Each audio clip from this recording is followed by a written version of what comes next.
मला सगळे बोलतात, 1 वर्ष झालं तुझं बाळ अजून चालत नाही आहे. ॲक्च्युली मला जास्त फरक नाही पडत. पण माझ्या डोक्यात तर विचार येतो, ॲज अ मदर तुमच्या डोक्यात विचार येतो. बट मी त्याचे हे माइलस्टोन सगळे विसरले, की तो नाचायला लागला, तो त्याच्या हाताने खातो आहे, तो वेगवेगळे फ्रूट्स ट्राय करायला रेडी आहे, तो बेडवरून खाली उतरतो आहे.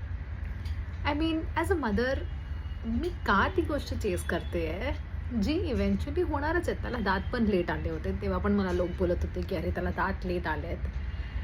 बट इव्हेंच्युअली येणारच आहे. जर माझं बाळ हसतं आहे, खेळतं आहे, खुश आहे, वजन नॉर्मल आहे, सुसू पॉटी सगळं नॉर्मल आहे, तर why should I be worried? So this is a tip that I want to give to myself. And सगळे मदर्स जे असं वरी करतात की अरे हेच अचीव नाही झाले, तेच अचीव नाही झालं, लेट्स फॉरगेट दिस यार. जे अचीव झालं आहे ते अप्रिशिएट करा.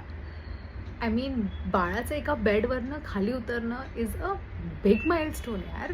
It's big milestone. I mean मला पण आता बोलता बोलता इतकं अप्रिशिएटिव्ह वाटतं त्याच्याबद्दल की I should be proud of him. So this is to all the mothers. Appreciate करा यार. माइलस्टोन्सच्या मागे नको धावायला माझ्यासारखं. बाय.